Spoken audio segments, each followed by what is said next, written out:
சென்னை புழல் சிறையில் அடைக்கப்பட்டிருந்த புனிதன் என்ற கைதி உடல்நலக்குறைவால் ஸ்டான்லி மருத்துவமனையில் அனுமதிக்கப்பட்டுள்ள நிலையில் போலீசாரின் சித்திரவதையால் தான் அவரின் உடல்நிலை பாதிக்கப்பட்டுள்ளதாக கூறி அவர்களது உறவினர்கள் மருத்துவமனையில் போலீசாரிடம் வாக்குவாதத்தில் ஈடுபட்டனர். கூடுதல் விவரங்களை வழங்குகிறார் செய்தியாளர் கதிரவன். கதிரவன், வணக்கம். என்ன நிகழ்ந்தது? சங்கர் நகர் காவல்நிலைய எல்லைக்குட்பட்ட பகுதியில் வசித்து வருவர் புனிதன் என்கிற பவி.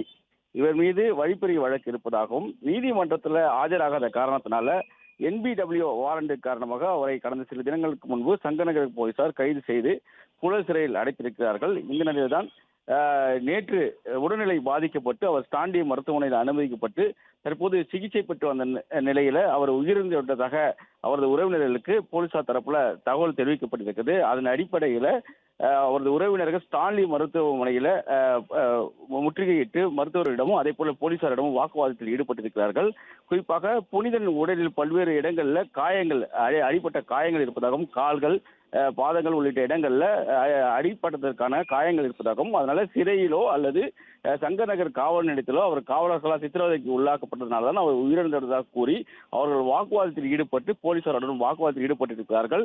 சற்று நேரத்துக்கு முன்பாக அவரது உறவினர்களிடம் அவர் இறந்து விட்டதாக தகவல் கொடுத்ததாகவும், அதன் அடிப்படையில் இன்னும் அந்த போலீசாருடன் வாக்குவாதத்தில் ஈடுபடுவதாக கூறி அவர்கள் அங்கு முற்றுகையிட்டு இருப்பதாகவும் தகவல்கள் கிடைக்கப்பட்டிருக்கின்றன. அவரது உடலானது இன்னும் சற்று நேரத்தில் மருத்துவமனை நிர்வாகம் தரப்புல உறுதியான தகவல் கிடைத்த பின்பு பிரேத பரிசோதனைக்கு அனுப்பப்படும் என்று தெரிவிக்கப்பட்டிருக்கிறது. விவரங்களுக்கு நன்றி கதிரவன். பிளே ஸ்டோர் மற்றும் ஆப் ஸ்டோரில் இருந்து பாலிமர் செயலியை QR கோடு மூலம் பதிவிறக்கம் செய்யுங்கள். செய்திகளை உடனுக்குடன் பெறுங்கள்.